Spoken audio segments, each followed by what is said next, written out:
Hai hello, salam sejahtera Malaysia. Selamat datang ke channel Fels Lifestyle.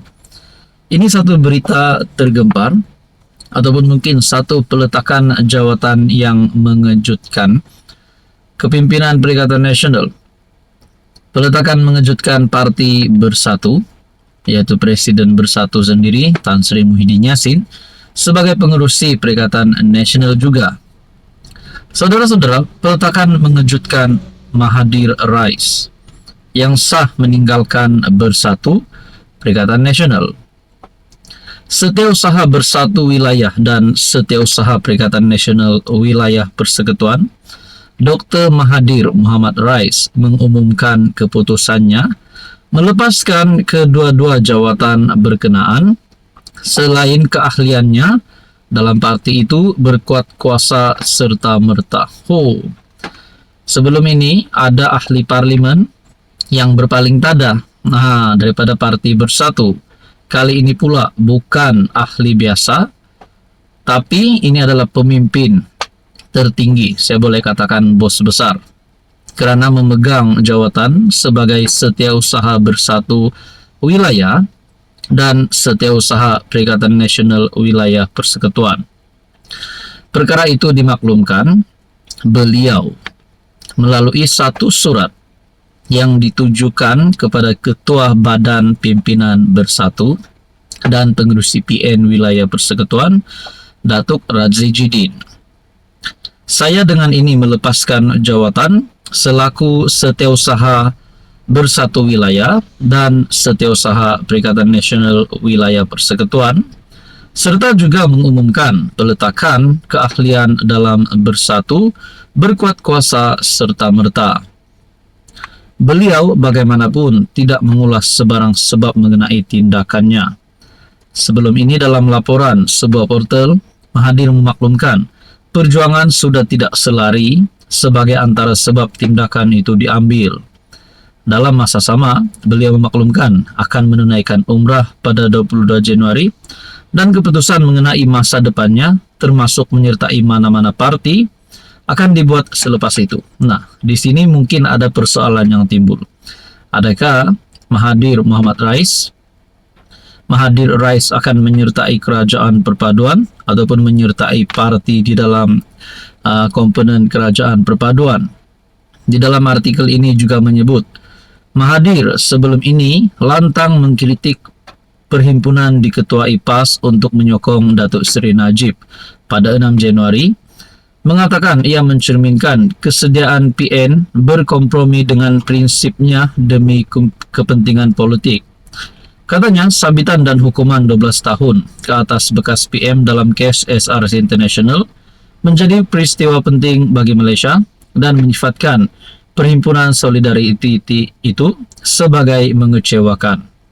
Perhimpunan di Istana Kehakiman Putrajaya dihadiri pemimpin Bersatu dan PAS, antaranya Ketua Pembangkang Hamzah Zainuddin, Naib Presiden PAS Ahmad Samsuri Mokhtar, Setiausaha Agung PAS Taqiyuddin Hassan, Naib Presiden PAS Idris Ahmad dan Ahli Parlimen Machang Wan Ahmad Faisal, Wan Ahmad Kamal. Adakah dikarenakan Perhimpunan Solidariti ini Mahathir Rais letak jawatan dan keluar daripada parti? Mungkinkah ini juga membuka kepada pintu kepada mana-mana pemimpin di dalam Bersatu ataupun PN ataupun PAS untuk keluar daripada parti kerana mungkin perkara Perhimpunan Solidariti itu mengecewakan dan tidak selari dengan prinsip parti? Saudara-saudara, apa komen Anda? Hai hello, salam sejahtera Malaysia. Selamat datang ke channel Fels Lifestyle. Terima kasih kerana terus setia dan bersama di dalam channel ini. Oke, baik saudara-saudara, tanpa membuang masa, cerita tentang Tita Edendum yang masih panas. Cerita tentang kemenangan rayuan Najib 21 baru-baru ini pada 6 Januari yang masih berpanjangan di kalangan kepimpinan politik dan juga rakyat Malaysia. Ada yang kata Tita Edendum disembunyikan, ada yang dakwa tidak wujud dan macam-macam lah. Tapi pada akhirnya ini satu kenyataan yang patut didengari oleh seluruh kepimpinan politik. Sorok titah edendum Zaliha digesa seret penuduh ke mahkamah. Ahli Parlimen Kepong Lim Lip Eng menggesa Menteri Wilayah Persekutuan Dr. Zaliha Mustafa mengambil tindakan undang-undang terhadap pihak yang menuduhnya menyembunyikan titah edendum berkait Najib Razak menjalani pemenjaraan di rumah. Nah, berkaitan dengan ini, saya melihat dalam artikel yang lain, Khairi Jamaluddin dalam satu kenyataan, Menteri UMNO sorok titah edendum Najib. KJ mendakwa terdapat krisis kepercayaan terhadap bekas partinya UMNO susulan isu titah edendum yang melibatkan Najib Razak.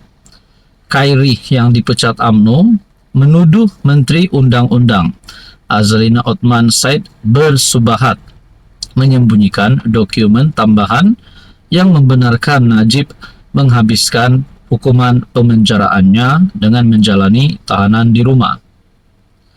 Dalam kenyataan ini juga berkata, Khairi membalas dengan sinis, saya rakyat Malaysia tidak dilahirkan semalam.